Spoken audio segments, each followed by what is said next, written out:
So while we're kind of getting spun up, I'll try and give a little bit of an introduction. But Nestor, please, fill in any of my blanks. But Nestor is a meteorologist with Univision. No! That's no. Telemundo. There you go. Perdóname. It's fine. My español no so bueno. I'll tell you a funny quick story. You'll appreciate this. This is a good story. So when I was in high school, right before I went to college for the big senior trip, a lot of my friends and I went to Puerto Peñasco, which is Rocky Point, which is from Phoenix, is about 5-hour drive, and it's right at the the peak of the Gulf of California. And so it's a beautiful area, kind of building up into a resort town. We all went down there, but I was poor, and so we had to camp. I was literally in a tent in the summertime in Puerto Peñasco, and the only place we had to camp was in literally a dirt parking lot behind one of the bars. And so all the bars face the ocean, and people would go out, they'd play in the ocean, then they'd go to the bars. That's what you do in Rocky Point. Okay. So we're camping behind this bar in the parking lot, and there's this alleyway that would lead from the street into the beach, and then everybody would go to the bars. Well, it was not uncommon for people to go behind these tents and relieve themselves, okay? That was not uncommon. So this one night, one of my friends, a really good friend, had to relieve himself, and I said, hey, just go behind the tent. Everybody else is doing it. It doesn't matter. So he goes behind the tent, and as he's walking out, these two security guards, they weren't federales, but these two security guards come up, grab him, handcuff him, and they're taking him away. And I've taken at this point probably 3 years of Spanish in school, and I start going into Spanish mode. I'm trying my best to lie to these security guards to get my friend out of trouble. So what I said was, and this is very bad Spanish, but I said, amigos, por favor, mi amigo no se baña aquí. Otras personas se bañan aquí, pero mi amigo no se baña. What I was trying to say was, my friend didn't go to the bathroom here. Other people did. I was lying, right? But what that translates to very, very poorly is, my friend over here didn't bathe back behind the tent. Other people bathed behind the tent. And the security guards, they weren't having it. But turns out $20, and the handcuffs came off, and we went and had a lovely afternoon afterward. So that's my famous Mexican fun story. Hey, do you want to say hi to these people? Say hi to them. Oh, hey, buddy. Oh, now you're shy? Spider-Man. Yeah. Well, thank you. Thank you for thank you for the invite. I'm really happy to be here. I've been here in North Texas since spring 2013, working with Telemundo. I'm the chief meteorologist there since 2015. And before that, I worked on TV in Puerto Rico at WAPA for about 3 years. So all in all, I've been doing this for about 10 years now. 10 years working on TV. It's been great. And what I have experienced over the last 10 weeks, it's something I never thought I was going to be doing, but it's kind of fun. That is awesome. So we're really excited to there's no real structure here. Just kind of tell us what you've been going through in the last 10 weeks. What's it like to broadcast from home? How are you gathering data? How, all of those things that go into actually producing a really high quality broadcast from home. Well, one of the most challenging part is precisely, I'm home, right? And my son, he is about to be 2 years old. So he doesn't understand that dad is working. Like right now, he doesn't understand I am doing this. So it's kind of challenging in a way, but at the same time, the good thing about it is just the fact that I'm never in the evenings home. I'm never here. So because I work, my shift is typically from 1:45 p.m. to 10:45 p.m. So I'm not here in the evenings. So just being home, it has changed things for us in terms of our relationship, in terms of the kind of things we do, because he's with me in the mornings while his mom is working, but he has never spent time with me in the evening. So that alone, it's a big change.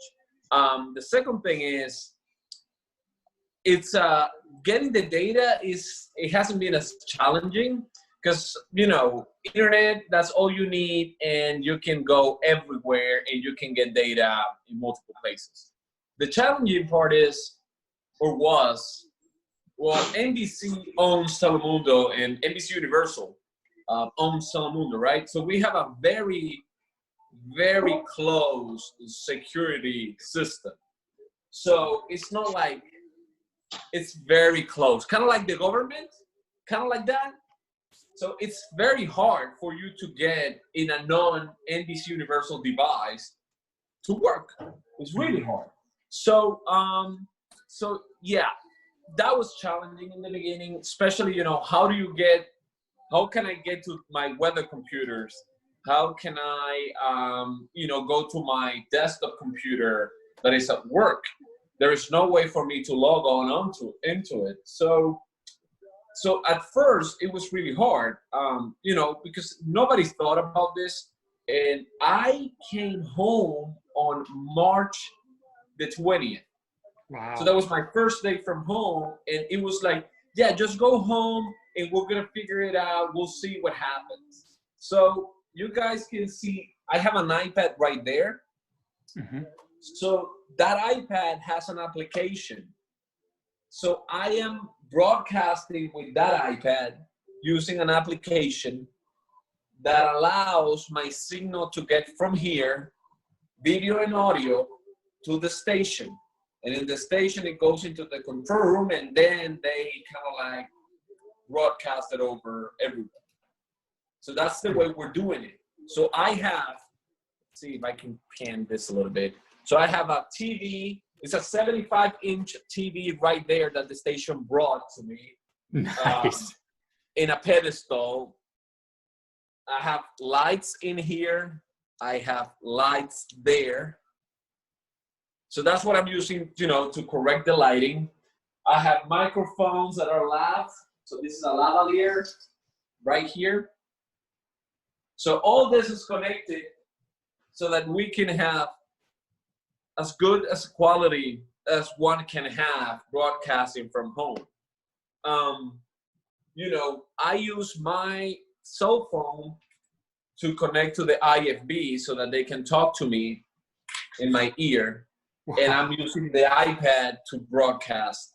So I have a computer in front of me, which is the computer I use. It's my desktop computer. This is where I built most of my graphics and everything. And then I have this laptop that is the one I'm using to feed that TV with a signal that comes from the station, and that they can switch over to whatever they want.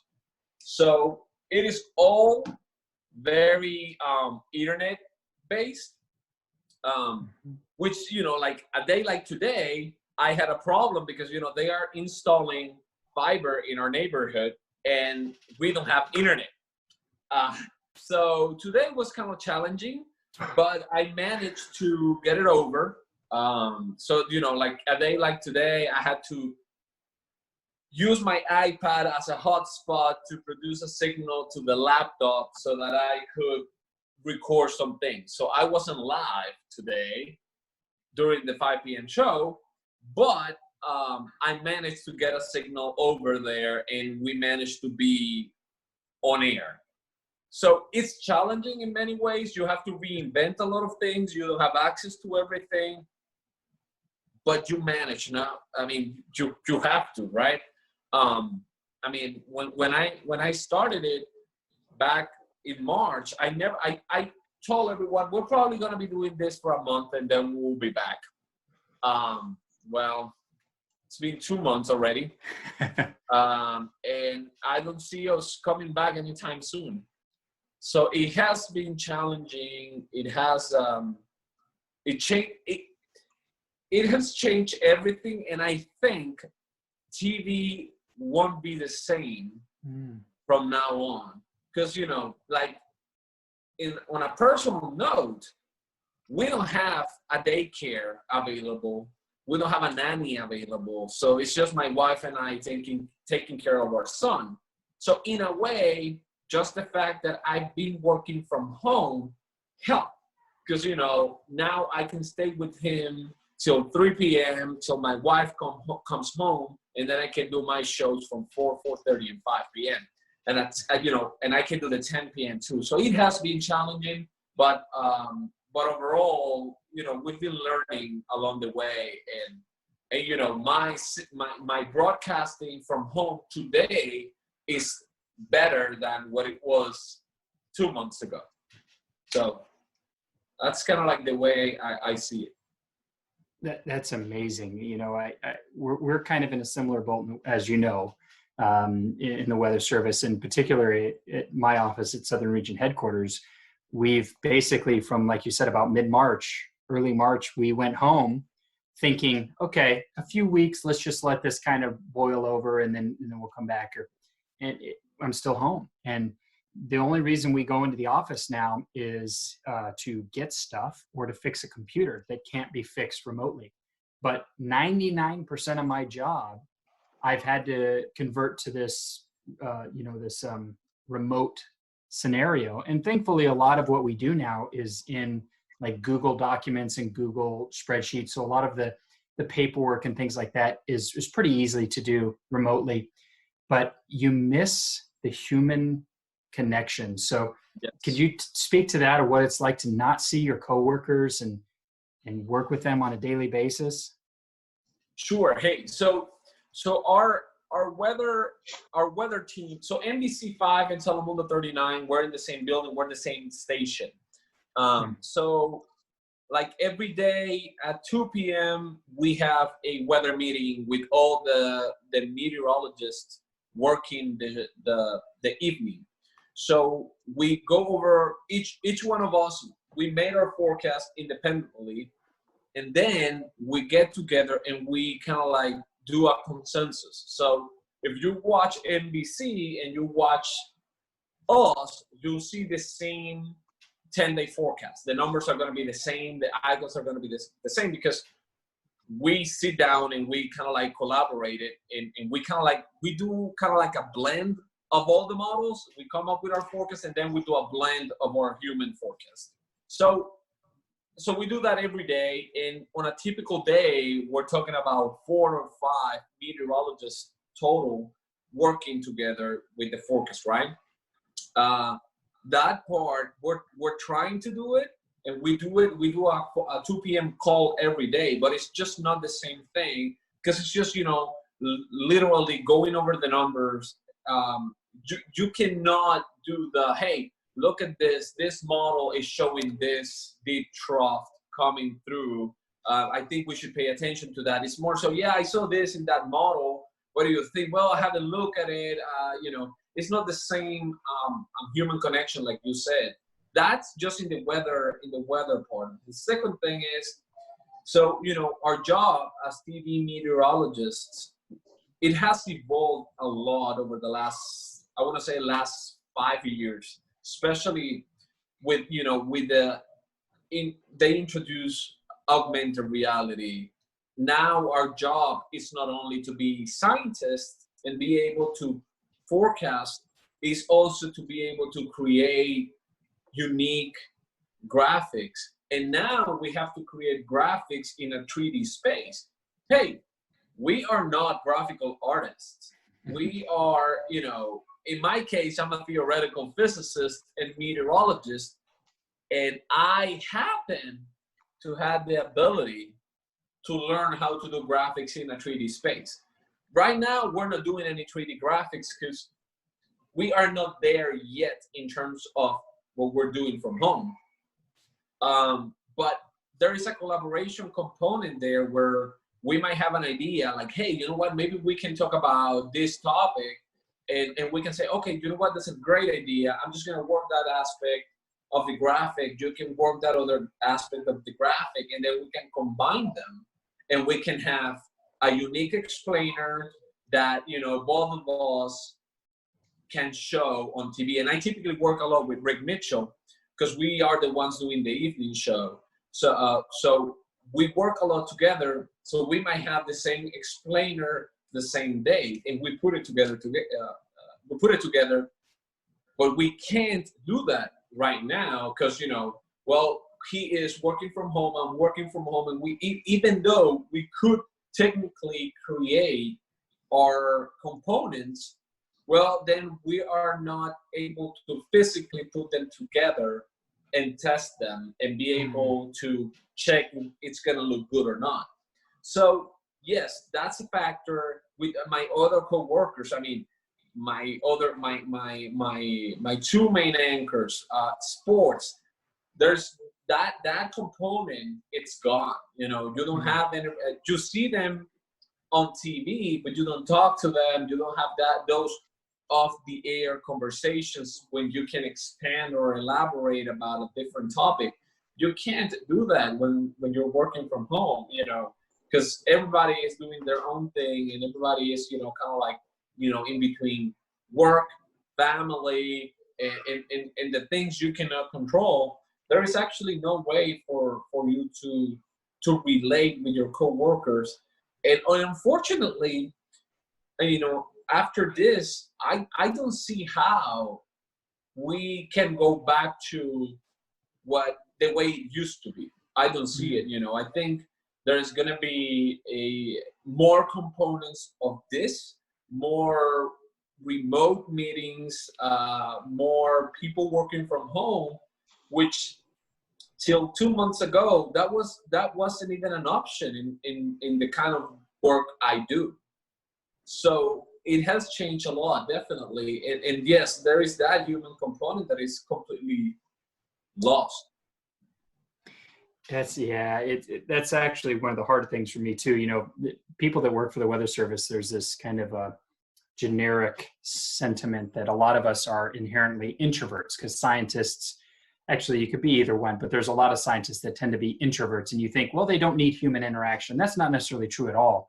And one of the hardest things for me personally, even though I tend to be on the extroverted side, is just not getting to see my coworkers. And in fact, because I'm moving positions, and my boss came by yesterday and dropped off like a thank you and goodbye kind of package. That was the first time I've seen a coworker in 8 weeks. And it was so weird having an interaction where he was in his car and I was kind of remaining distant as to not, potentially infect him, even though I don't think I'm infected. It was just really weird having that social interaction. It's hard to explain. And along those same lines, in this particular business, the weather never stops, right? And you mentioned the sports program and how, there's no sports going on. So that's got to be an incredible challenge to kind of figure out what are we going to talk about. With weather, it never stops, but it's also very difficult to, let's say, access certain data sources. So how are you adjusting to getting data from home when you might have different access abilities from the office? Well, I think, one of the biggest things is just like, for instance, I am using a company called TeamViewer to get into my work computers. So obviously that's over the internet. So there is a little bit of a lagging there. So building things is not as easy on that particular software as it is when you're physically sitting in the computer, that everything reacts immediately. That's kind of hard. Getting data, there is a handful of things we can't get access to it from my personal computers. So I have to kind of like go over and get remotely from my work computer here to my work computer in the station so that I can access those data feeds that I cannot access otherwise. That's kind of like, a day like today was really challenging because of all that, like, well, I don't have a way to get over the internet. How can I do it? How can I maneuver and, manage to get over there. So so it's hard, and there is a big limitation in everything we do, because, you know, especially with weather, you know, just the fact that some of the data, it's kind of like so close, and it's, you know, like NBC owns it in this, our closed system does not allow us to look into it. It has become challenging. So, you know, it has forced me to be more creative and to look at more of the government data feeds. You know, I can look at, well, you know what? Well, I need a specific, because we have our own model, right? We have our own NBC Universal model that we built a few years ago, and it's like a blend model. It's very similar to the NBN. So that is kind of like challenging to get access to from home, but I can just go and look at the NBN. You know, we can use our vendors, you know, like Weatherbell or other vendors that we use, and start looking at the data feeds that they provide, so that I can kind of like, maybe I haven't been using the same models I use all the time, but definitely I've been able to do a forecast on one way or the other. I've learned a lot of things in different products, you know, just to be able to look at data in different ways, you know. But yeah, it has been definitely interesting, you know. But there's nothing else I can do, right? We can do so. Exactly. So while I'm kind of prepping the next question, if anybody else wants to jump in, by the way, I'd love to invite you. I don't want to hog the whole conversation.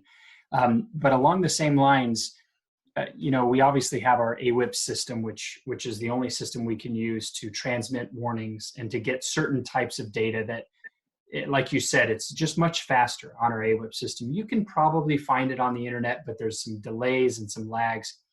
But as far as disseminating, especially the high impact weather events, you know, warnings and things like that, you got to be in the office, got to use AWIPS. When it comes to, in your profession, when you have to do like live cut-ins for severe weather, how do you handle that in this remote situation? Is it, how different is it, and what do you do? Well, when it all started, I had a conversation with my boss, and, you know, my team, I have 3 meteorologists, and so we sat down, and I talked to my boss, and I said, here's the thing.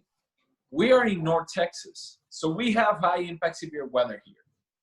So I think we have to come up with some criteria or something that is going to trigger when working from home is not going to work, and at a minimum, one of us needs to go to the station, which means that somebody else can't go. So we have a fixed number of people, right, at the office. So if I see a day where I say, you know what, it could be a problem, I think I think I need to go to the station. So then we have to do it with as much time as possible, so that I can physically go to the station and broadcast from the building, but then somebody else can't go to the office, because they have a very, right now, although we had like 15 extra people, so the number now is bigger. 15 extra people started working yesterday at the office. But so we created a criteria. So high impact weather, I have to sit down, and which means that sometimes I have to literally disagree, if we want to call it, with, you know, I have to sit down and say, okay, so I know the Weather Service is going, or SPC is going with an enhanced risk. Why is that? And I have to literally sit down and say, is it worth for me to go to the station, or is it okay if I stay home? You know, it has put me in really challenging positions, because I respect the Weather Service so much, because, you know, like Werner was my mentor, and I have other people, Mark Fox. I was kind of like, I became a better future meteorologist because I had interaction with people from the Weather Service. So I respect the Weather Service so much. Yet this situation has put me in so many scenarios where I have to go like, okay, think about it, look at it. Do you agree with them? Yes or no? And if I agree with them, then that means that you have another box check for you to have arguments to say, I have to go to the station because X, Y, and Z, versus, well, you know what, it's kind of like one of those days that it could go either way. You know, if it's like that, then I'll say, well, this is what I know. But I have to ultimately make a recommendation on whether or not it is needed for me to be there. Because they try to, even though our studio is really big, they want to keep just one person in the studio.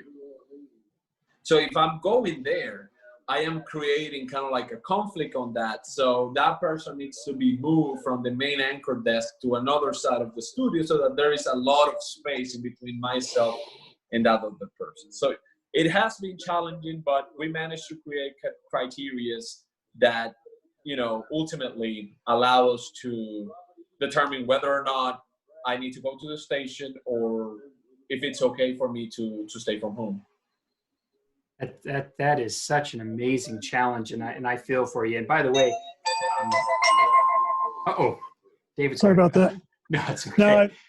No, my text was going up, but since I interrupted, just to warn you guys, I am getting a warning that we're going to time out in about 5 or 7 minutes. So if we do, just reconnect, and I'll start the meeting again. Okay.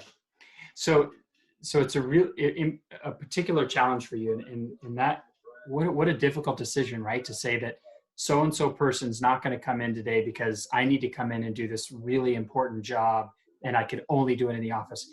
That's something that, at least from the Weather Service perspective, we haven't really dealt with too much, because if we basically just flood in people when there's severe weather events happen, and we try our best, because we have a decent amount of space, as you know, in these offices to kind of separate people.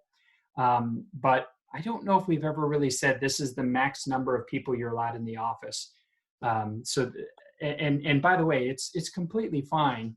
And thank you so much for the kind words and respect for the Weather Service. But knowing that some of these things are pretty subjective, right? And there's definitely uncertainty. And it's okay to say, you know what, the official forecast or the Weather Service's forecast is kind of trending this way. And it's okay to say, you know, I'm gonna shy a little bit or move a little bit towards this direction. Don't ever feel bad about that.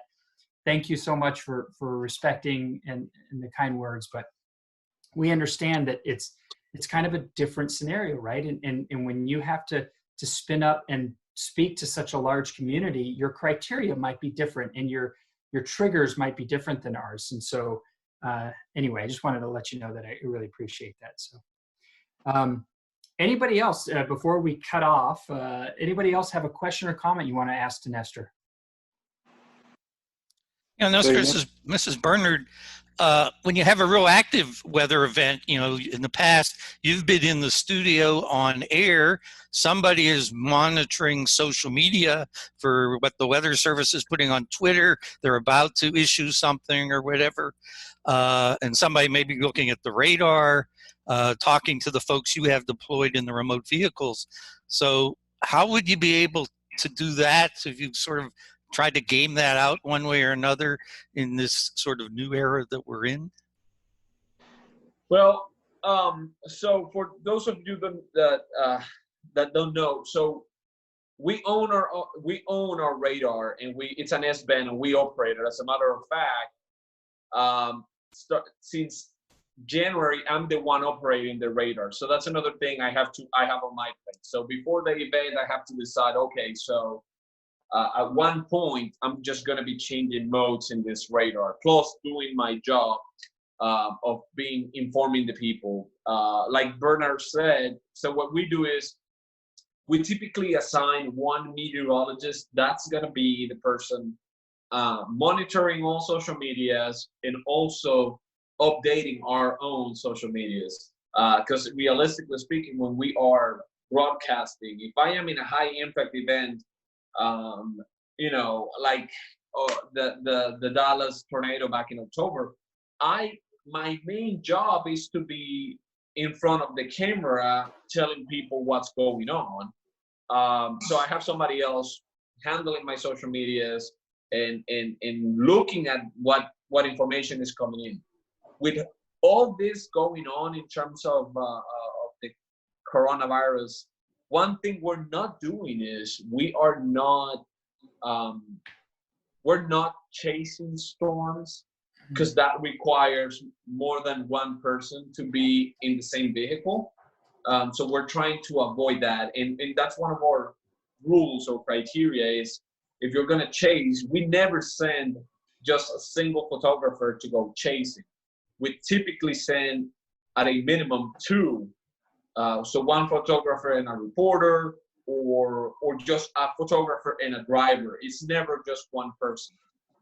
So that's something we're not doing, because, you know, some people don't feel safe sitting just 2 feet away from somebody else in the same vehicle with you're in a close environment. So that's something we're not doing. So in a way, that's one less thing to be concerned about. And it's hard when you don't have, like, it might be just me in the station. The other guys are going to be home and they're working remotely. So that means that if they want to talk to me, they have to call. But I can talk to them because I'm on air.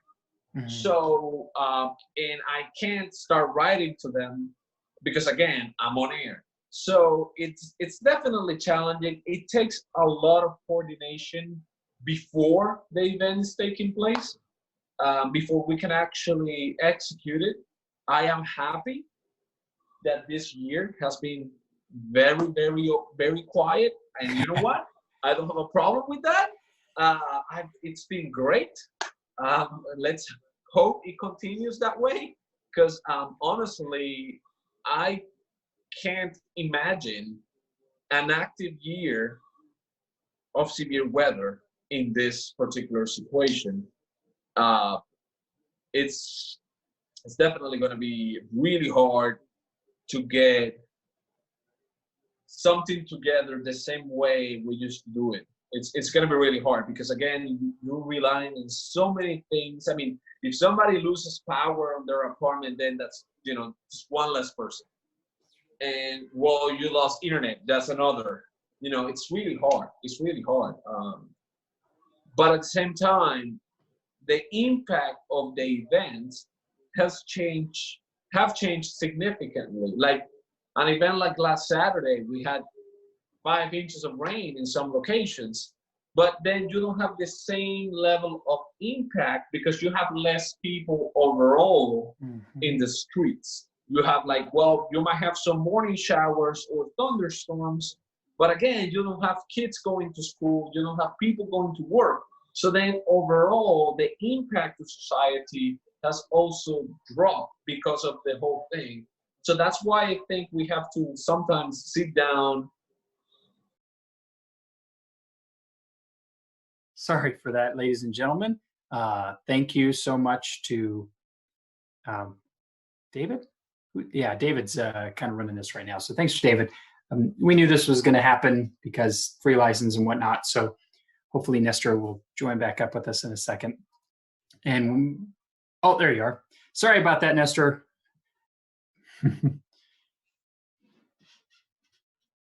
Oh, you can't hear me? Let's see here. What do I got?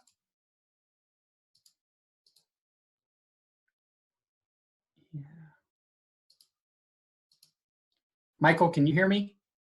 Okay, so we need to, oh, Nestor's connecting. He'll be there in just 1 second. All right.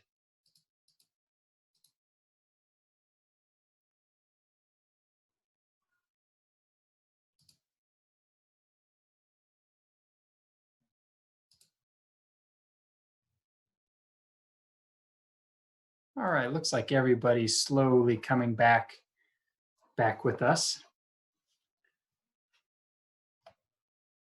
Now this is just a a meeting of the local chapter of the AMS and NWA. Imagine if that were to happen live in the middle of a broadcast. I couldn't imagine what these poor folks are going through. I mean, that's going to be a huge challenge. So Nestor's getting back with us. There you go. I think I hear you now.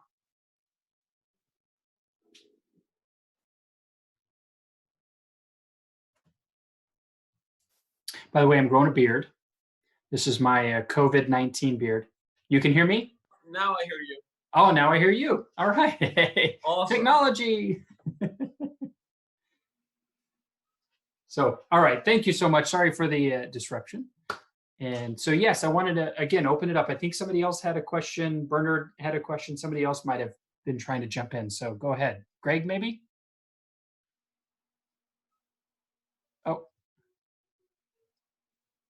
Oh, David will have to unmute Greg's story.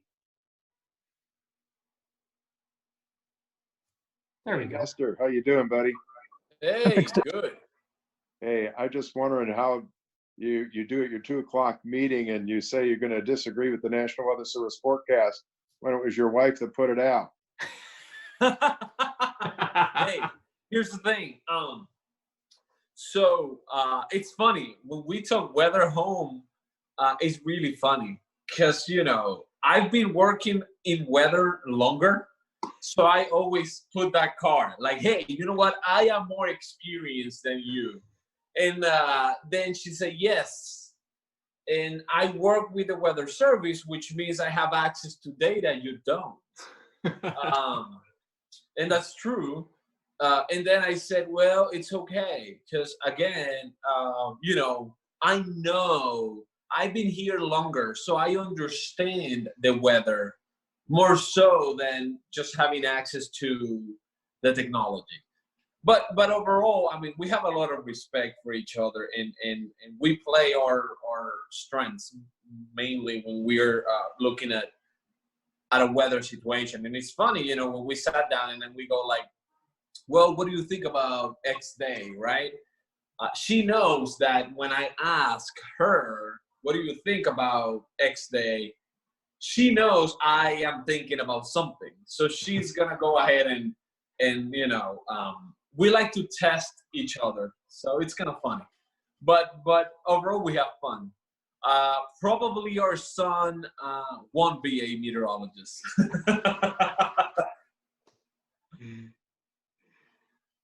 That's okay. Yes, and so for those that are outside of the know, Nestor's wife works for the Weather Service, and I contacted her and I said, please, will you please beg your husband to help us out, because I think he would be phenomenal and he would give such a unique, fun perspective about what we're going on. And she said, oh, okay, I'll check it out. So yeah, she forced me into it. I'm kidding. So what else? If anybody else has a question, and if you're currently muted, just raise your hand or something. We'll get you unmuted and feel free. Oh, Greg has a question. Yes. Thank you for being here tonight, Nestor. It's very good to see you again.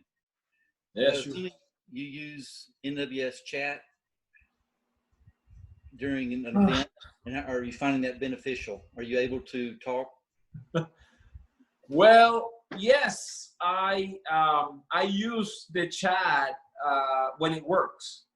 I'm not trying to. Well, yeah. I mean, it's such a good. I mean, here's the thing.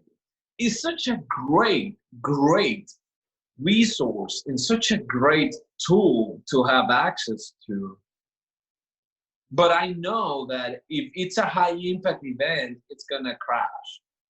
And it's one of those, like, I'm waiting for it. So, and you know, and I am watching constantly, and I'm like, yep, okay, the last message was sent a minute ago. Oh, 5 minutes ago, it's gone. And you know, then it's really hard to get in. So you know, I hope somebody, I don't know if they go, if the weather service will go at any point and kind of like say, okay, Google, can you handle this for me, and just make it stable or something. Because again, it's a great tool, and I think in high impact events, it's when you use it the most. And it would be great to have something reliable, but definitely I use the chat every time I can, to look at, just another set of eyes of what's going on in the storm, especially just knowing that we're just, like I tell people, hey, I am doing an analysis on the fly about what I see in a storm, just looking at one level, maybe two levels.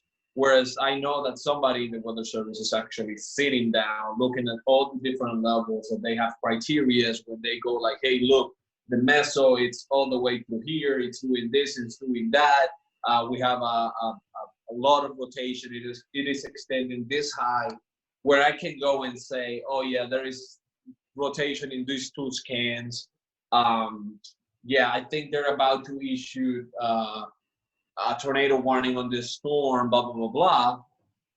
And then, then the information comes. When the chat is working, it's great to have it because you get those snippets of information beforehand. Like, I am not in the habit of looking at the terminal Doppler radars, for instance. But I know that the Weather Service will be looking at them. I know the Weather Service will be looking at the CASA radar network. I know that, it might be using Dyess Air Force Base and Fort Worth just to look at the storm. So yes, it's a great tool, but it's not very reliable. It has its limitations, yes. Have you found yourself using it to talk to other meteorologists and sharing information via chat, or are you using something else? Well, we if it's just in-house, we use an app called Slack, which is kind of like, it allows us to talk to everyone.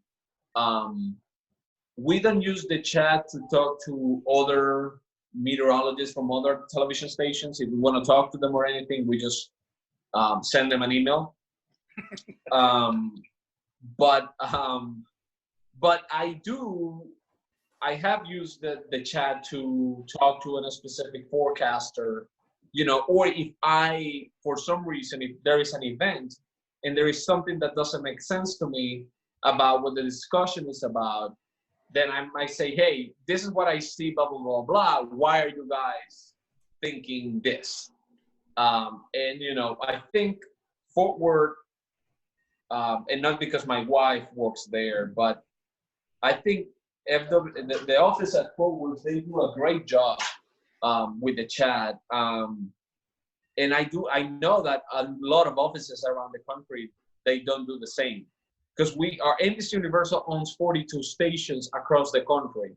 And we know about other weather service offices that they are not as active on the chat as they are here in Fort Worth. So we're really happy with our local office here. Thank you, Nestor. Yes, thank you. And that's great to hear. And by the way, Nestor, I share your pain. I share your pain, man. And just to give not necessarily an excuse, but a little background, the chat concept actually originated, I believe, in the Fort Worth office. And we used at the time maybe like a Yahoo chat or a third-party application, and it got so popular that the Weather Service said, okay, tell you what, let's create kind of our own system so we can manage it. But we didn't think at the time it was going to blow up to be as popular as it was today. So they had some certain settings on like how many people could access the server at one time. And that was fine 5, 6, 7, 8 years ago. But now it's so popular that there's so many people in the rooms all across the country, some offices more than others, of course, all across the country, that it ends up crashing the server. And so when you have big events that impact 8 or 9 offices, everybody gets into those rooms and it overloads. So there is a very concerted effort to resolve that and make the server more reliable. I wish it would happen tomorrow or yesterday or actually six years ago, but it is coming, and hopefully someday it can be back to that extremely powerful tool it's always been. But I hear you, man. We get briefings on it and it's pretty much every morning it crashed for 10 minutes or came down for 10 minutes. So hopefully they'll fix it. But I will tell you, I don't know if Patricia has told you this, but we've been experimenting with Google chat rooms as a way of meteorologists within the Weather Service to talk to each other about the mesoscale atmosphere. And this is really brand new, cutting edge. And the reason we're using Google Chat as opposed to some of our other features is that we can share images and links and animations, and you can also trigger a video communication just like this. So you could be in the middle of the event and typing with each other and saying, hey, I'm seeing some signals in the satellite imagery that suggests increasing shear and destabilization of the atmosphere. And somebody could go, I'm not sure I'm seeing the same thing. Let's talk about it. You push a button, you have a video chat, you can look at the same maps. That's all very brand new, but the challenge is it's Google, right? And so if we, as the government, stop using Google as our contract carrier of email and communications, we completely lose that functionality. So our fundamental dilemma is, do we build our own system and risk things like Nestor's experiencing where sometimes it crashes, or do we use a third-party company like Google or I guess Yahoo, if they're still in existence, I don't even know, to support those efforts? And that's a really big dilemma for the government, as I'm sure it is with NBC and your station, Nestor, because you never know what those companies are going to do. And it's a big challenge, I'm sure.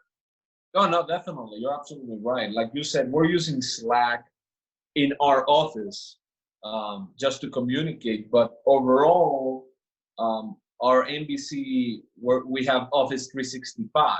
So we have Teams. But the thing is that, so I cannot access my Office 365 stuff from work on my personal devices. Oh. I can do it on my work devices, but not my personal devices. So that has been also a challenge for us in terms of how can we work around what we have and keep it secure and safe, yet with this, it works fine when you're working from office, but when you're not working from office, now you have a problem.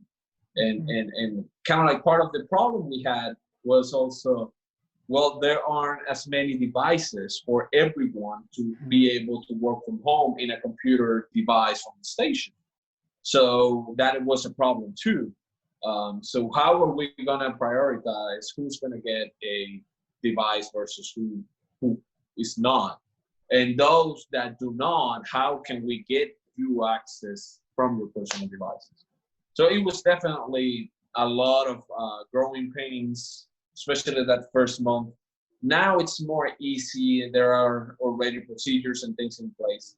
But, I can tell you how hard it is for me to troubleshoot the radar when I am working remote. So. Nestor. Yes. I'm a teacher, and so I'm always looking for advice to students about studying and having more possibilities for their career. So I'm interest is really piqued in how a theoretical physicist became a weatherman. Well, honestly, I mean, my wife, who went to school with me, will tell you that out of the group that graduated in my year, she will tell you that I was the only one,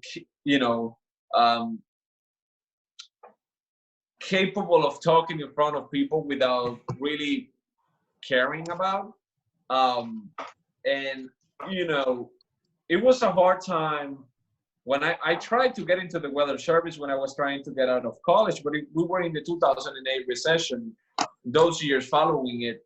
So it was kind of like one of those situations where, well, I want to work in the Weather Service, but I don't have that option. It's not coming up, but I need to work, right? So somebody told me, hey, there's going to be an opening in this television station, so you should try.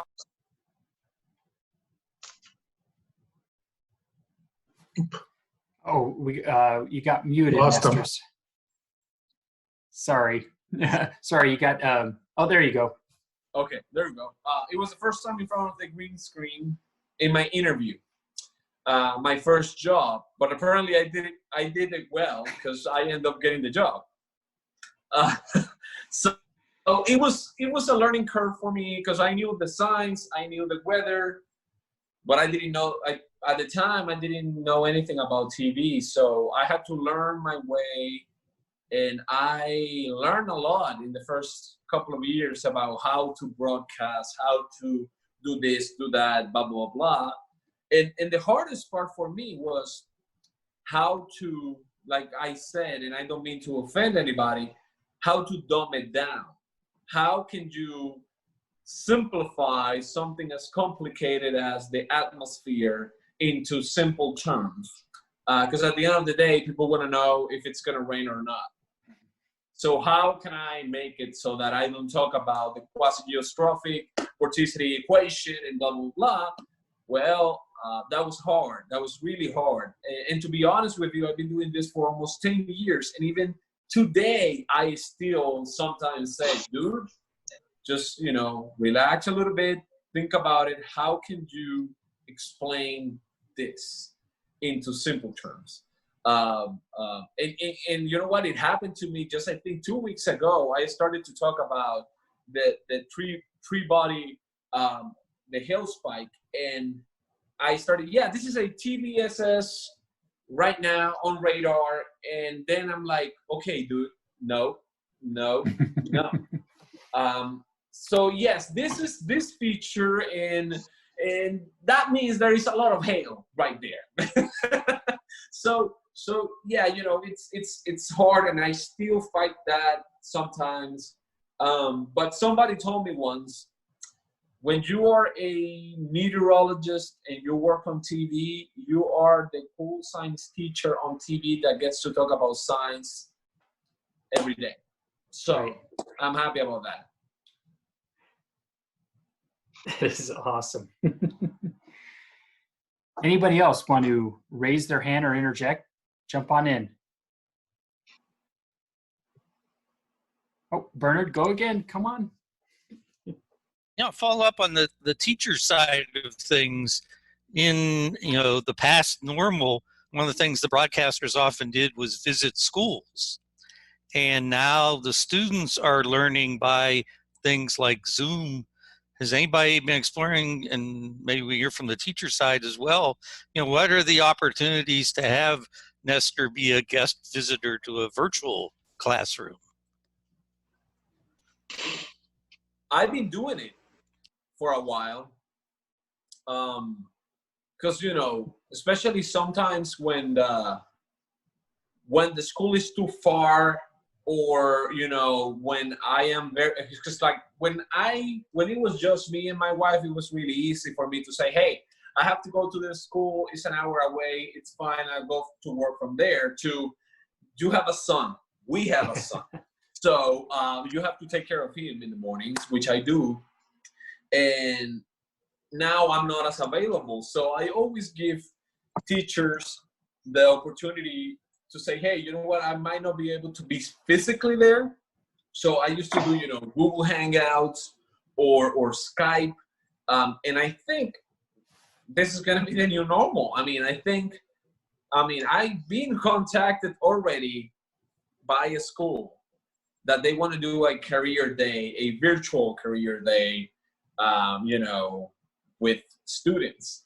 And I think this is going to be the new normal. I think students are going to get used to this, looking at a screen or something and being away. And it's sad because, you lose a little bit of that spike, or when somebody have a quick question or something, or you want to make a joke about something. When you have a room full of people, it's really easy. It's very natural to do it. But when you're like this, it's all down to business. Let's talk, do whatever it is. And, it's 10 minutes. Thank you for everything. I have to go, stuff like that. So I think it's going to change a lot. Wow. Well, I'll tell you what, ladies and gentlemen, we are at 1 hour, and I want to be very respectful of Nestor's time. So thank you so much for joining us today. Honestly, so little quick story. As a college senior, I interned with a local TV station, and I really wanted to be a TV meteorologist. That was my dream from when I was a little kid. And it turns out I just wasn't good at it. I was really bad. And so, but I spent enough time, and I made a tape, and I learned from this TV meteorologist he was awesome. I really respect this guy. And I came to respect, just like you said, how much respect you have for the Weather Service. I have an equal respect for the TV meteorologist, because it's so hard to describe how difficult it is to speak eloquently and not throw out all those weather terms that you got rolling around in your head because you're a meteorologist, and to do that live without a script most of the time, if not all the time. Holy cow, that is so hard. And it is such an important aspect of our weather enterprise to keep people safe, to keep people informed. And I just have such an incredible amount of respect for what you do. And so thank you so much for your time today. Thanks for sharing your stories. It was just unbelievably fascinating. Thank you. Oh, my pleasure. Thank you for everything, guys. I'm always available. You know how to reach me. So thank you for everything.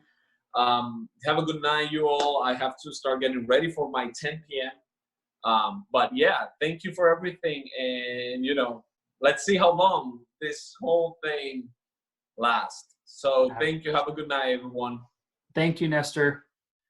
Have a good night. Thank you. Okay, for the rest of you all, we have a little bit of business to discuss with, as you all know, or some of you may know, that I'm leaving like next week. Supposedly there's some movers going to show up. They still haven't contacted me yet, so I'm not sure, but somebody's coming to my house in the next 2 weeks to pack up my house, and then I'll be moving to Kansas City. So good news for you all. I have contacted several people, and there have been 3 or 4 from the Southern Region headquarters that have informed me that they would be very interested in taking over as president if you're open to have them. Now, none of them have said for certain. It's all been one of those situations where, like, I'm really thinking about doing it, but if somebody else wants to, I understand. So I have 3 people, and I said, I tell you what, why don't you guys just alternate years, right? That way you don't have to take on the burden if you're not ready for it. You do it for a year, you trade off, and then you come back every few years. So I do have 3 people who have expressed interest. And again, I'm still waiting to hear back from them, but they would be phenomenal. They're all very good people. You will love them, I promise. And so I do have a president or a person that would like to be nominated as president. Let me put it that way. Very shortly. Unfortunately, they're not here tonight because they had prior commitments. But I just want to let you know, I'm not going to leave you hanging. We have people that are willing to help. Unless anybody else wants to do it, in which case we could have a vote and you can become the next president. It pays great. The benefits are amazing. I can't tell you how enjoyable and absolutely just delightful it has been being your president and getting to know all of you and going to these meetings. And I just can't thank you enough for this opportunity. And I really wish I could stay, but things have happened. Well, congratulations on your promotion. Thank you, Greg. I appreciate it. Yeah, what are you going to do in Kansas City, JJ? I am taking over for Kim Runk at the OPG. Yeah, I know. I was as impressed as you were, Greg. Yeah, so Kim Runk is the director of the Operations Proving Ground. And the OPG is an entity in the Weather Service that is relatively new. It's only been around for, I don't know, maybe right around the time you were leaving, Bernard, about 6, 7, 8 years ago. And their role is to test and evaluate and simulate in a real Weather Service operations environment some of the new things right before they go out into operations. So it's like they've gone through preliminary development, they've been tested, but we need to see how they would actually work in an operations environment. So we create a simulated weather forecast office, and we bring in that tool or that concept, we test it, and as long as we say, yep, man, this works great, and then we start to see those things go out into the field. So I'm really excited about it. There's a lot of things coming down the pipe that I'm particularly interested in, and so it'll be a neat, fun experiment. Hey, JJ, is the Warn on Forecast program a part of that? Absolutely, yes. They've been doing a lot of work with things like the Warn on Forecast modeling system. They basically tie into the hazardous weather test bed. So once the test beds work out the software bugs and glitches and have forecasters come in and kind of put software through its paces, then it goes over to the OPG. So they've tested Warn on Forecast. They've tested things like Prob Severe and Prob Tour. What are some of the other, Flash, MRMS, things like that have all kind of gone through the OPG before they've been blessed, so to speak, and made operational. So very excited. But any other business? Now we have we forgot to mention that the folks that are currently in positions like treasurer is Stanley, of course, and we have David is our book. What do you call it? Secretary. Our secretary. All right, fine. All right, I was going to say bookkeeper or note taker, and keeps us honest. So I would like to, I think this is within the rules, I would like to offer that they be nominated for a second or continuing term.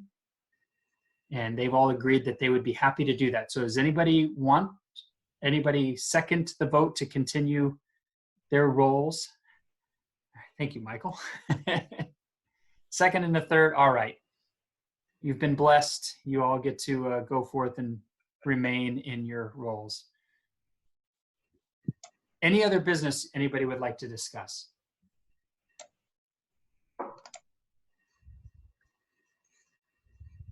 Okay. Well, with that, I promise to get you some people who would like to be your next president. And of course, we'll go through a formal vote, and they will be ready and ready to go when we pick meetings back up at the start of after the summer, not the start of next year. That's too late. So you will have somebody great. You know, you were so enthusiastic about Zoom. We could just bring you back in and we'll just have you do it by Zoom. You know, I wouldn't mind that at all. And I would certainly not mind like doing a virtual tour of the Operations Proving Ground, because it really is a cool facility. I think you'd love to see it. And, you know, some of those things in the future. I'm all for it. Yep. All right, we're down to our 10-minute warning. Any other business, I guess, huh?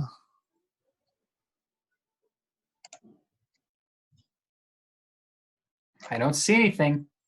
All right, well, thank you all. Thank you, David, for getting this set up. Kudos, you ran it expertly. Stay safe, stay sane, get some exercise. Sorry, I get the hiccups. And, you know, enjoy being quarantined, I guess, as much as you can. Yeah, thanks everybody for joining. This was a new thing for us, and hopefully next time we won't have the timeouts, but we'll see. All right, ladies and gentlemen, have a good night. See you, JJ. See you, everybody. Thank you. Thank you.